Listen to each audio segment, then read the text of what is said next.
Rich, thank you for your time.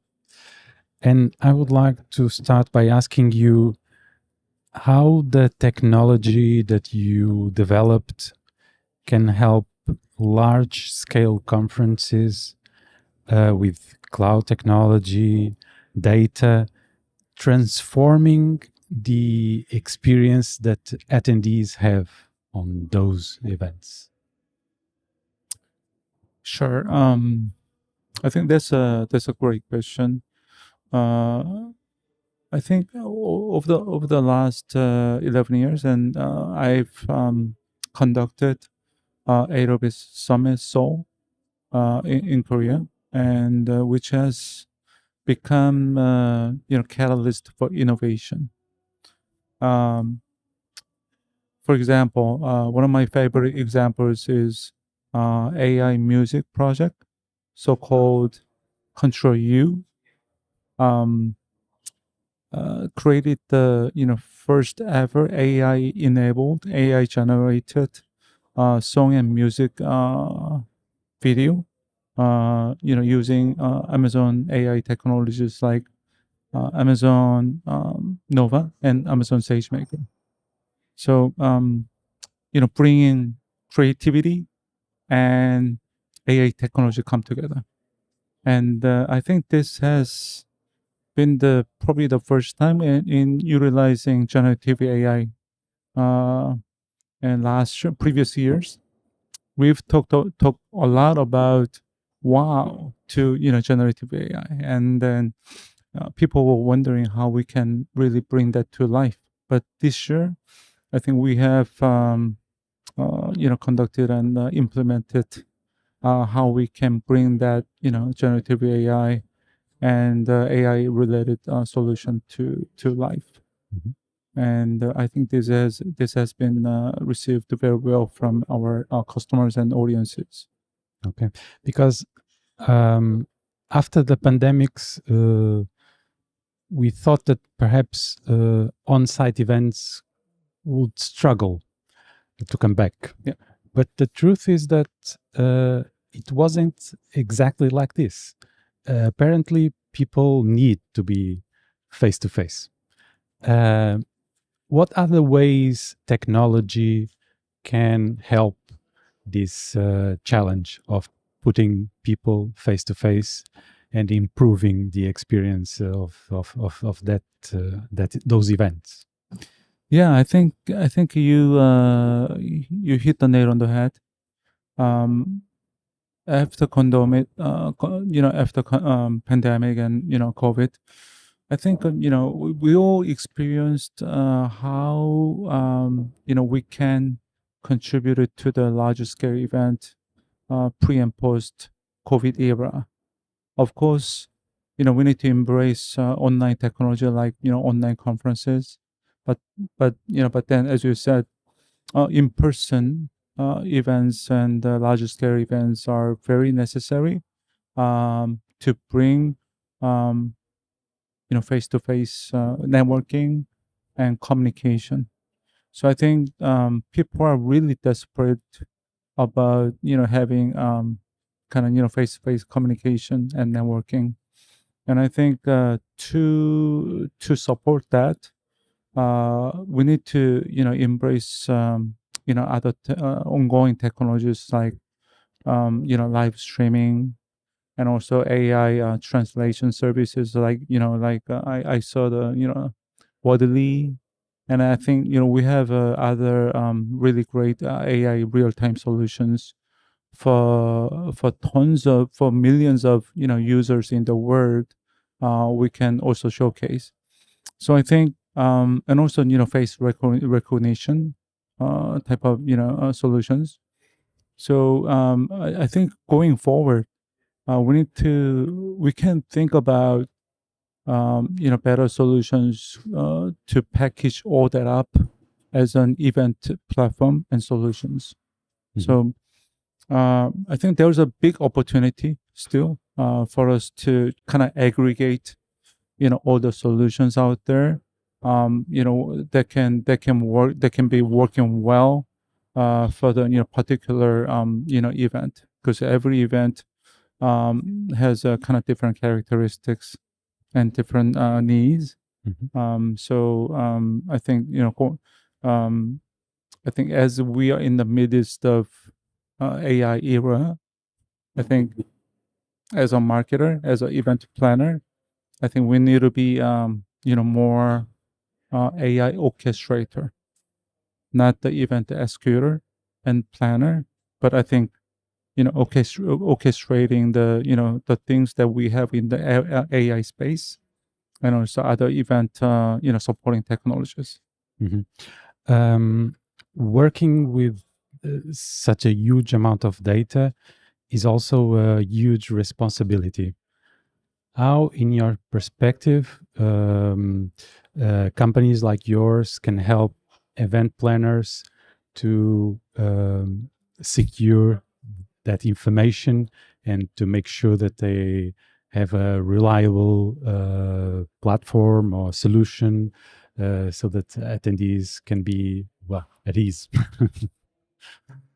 Yeah, I think more and more, large events and marketing in the new era are required to have very data driven approach. So, of course, we have big set of customer data set and as well as performance data set and its analysis. Um, I think what we can bring to support that. I think we need to be very partner ecosystem friendly. Um, Meaning, there are SaaS players and who bring kind of different sets of software systems and also data related solutions.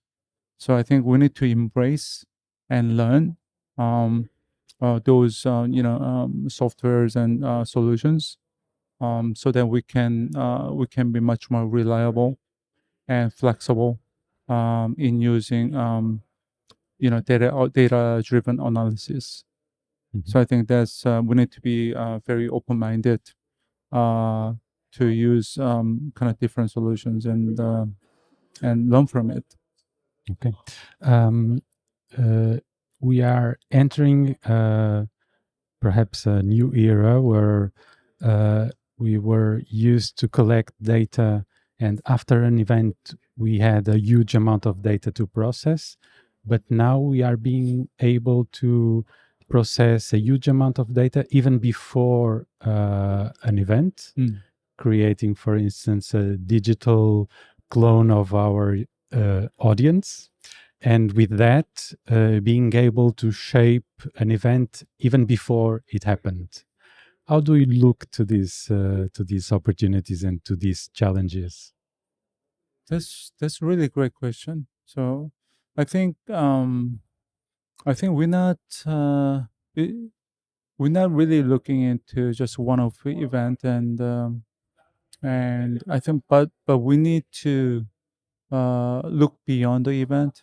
So I think we need to kind of consider deeply about the businesses that we are driving for. So real business outcomes is very important aspect to kind of look at it. So that's why you mentioned about like before and after Mhm. the execution of event. So I think for me it's all about setting the right expectation and setting the right goals and matrix. So before the event, we can think of different types of media play, inclusive of paid search, social media, paid media, and I think we need to set the right ROI measurement. So uh, for instance, I can easily come up with a kind of CPL model because cost per lead and but after all, lead process and lead management is what we need to kind of measure and kind of drive, because that gives us big business opportunity, right?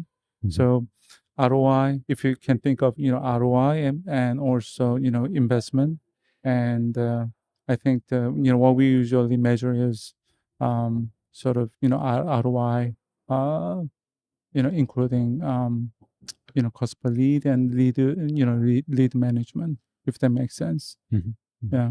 Okay. And how about sustainability? Do you think that technology has a role on helping events to become more sustainable in the future? And what ways are interesting, in your opinion, to explore? You mean sustainability, meaning sort of helping words and Well, um, everything as a whole, everything as actually, well? because not just in terms of environment, but also in terms of social impact, for instance. So, well, actually, all the branches of sustainability. Yeah, sure. I think technology nowadays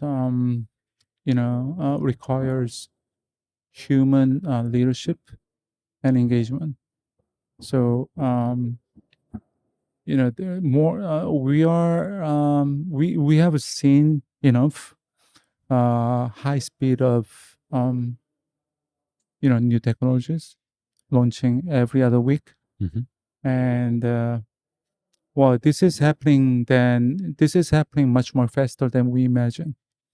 So I think that's why we need to really focus on um, embracing the sustainable innovation, because I think the going forward, uh, as a human, we need to learn a lot, and we need to embrace, and we need to innovate um, between how human collaboration can be well embedded into kind of AI enablement.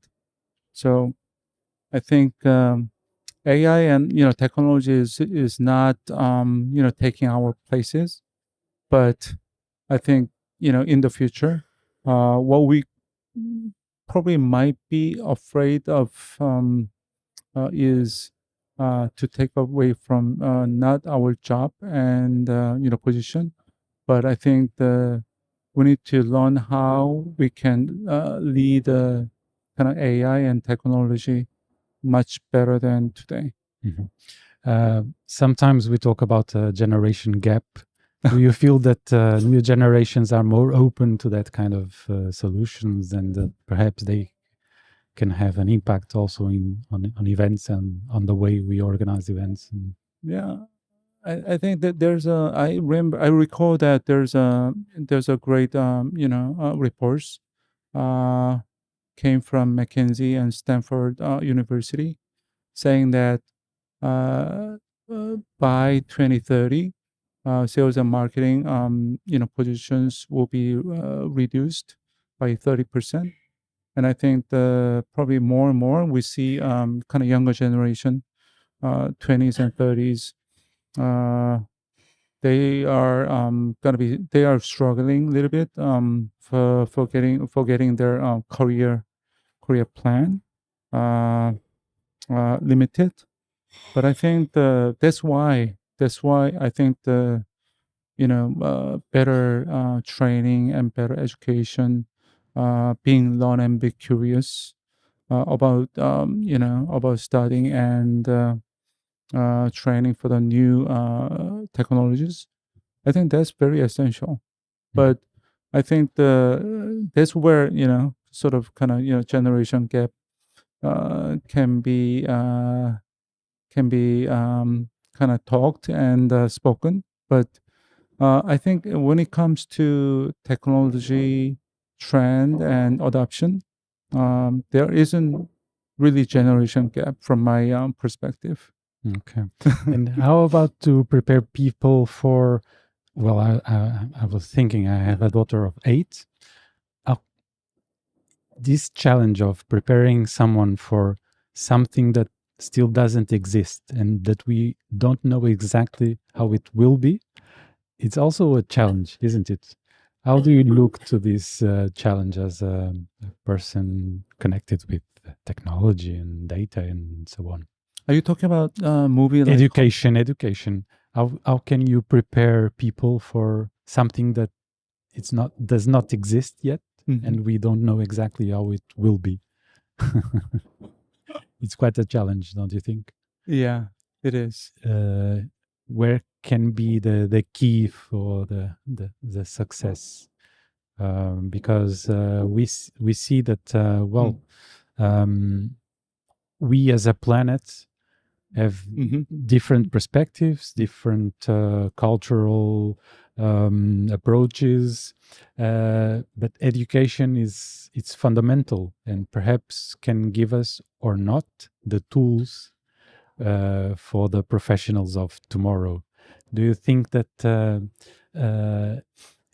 how do you imagine to improve this kind of education and to prepare people, youngsters, for the challenges that are going to embrace in the future? Yeah, I think that's very necessary question for the education and getting trained.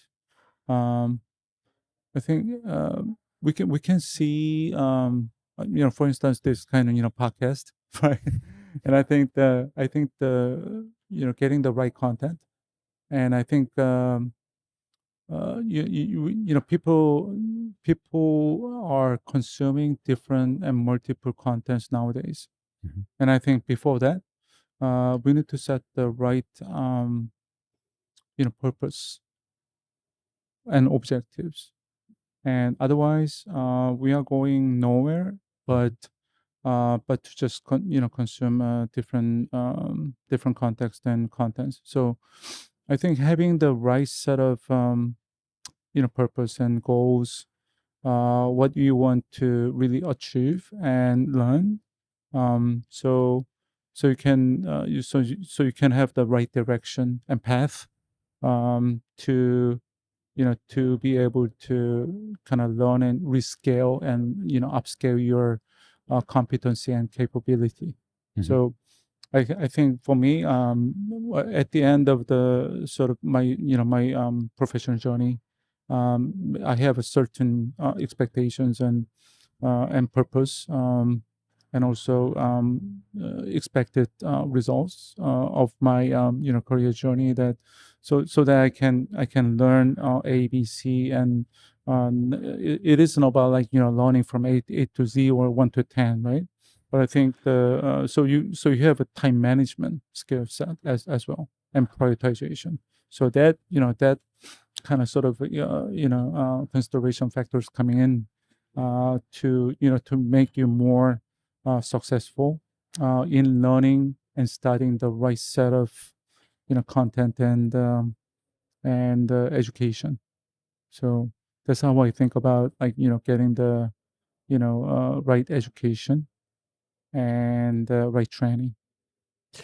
It's very interesting because you talk about um, starting with very clear objectives, Mhm. which is the beginning of any event, Yeah. or at least what should be the Mm. beginning of any Mm. event. So it's very interesting to see how things. Yeah, because larger scale event and mid-size and kind of smaller scale and executive focused and very small size of developers audiences, and we have a different sets of target audiences, right, in our business, um, and every event isn't the same, Mhm. so it varies. So we need to think about the right um, target audiences and right expected outcomes. Mhm. So that's why I think the education and training for the right path is very important. Okay. And how important is it for you to be like in this Congress with ICA? what's the most relevant expectations that you have? What we would like to take from this Congress here in Porto? That's a good question. Well, it is my privilege to be at ICCA for the first time.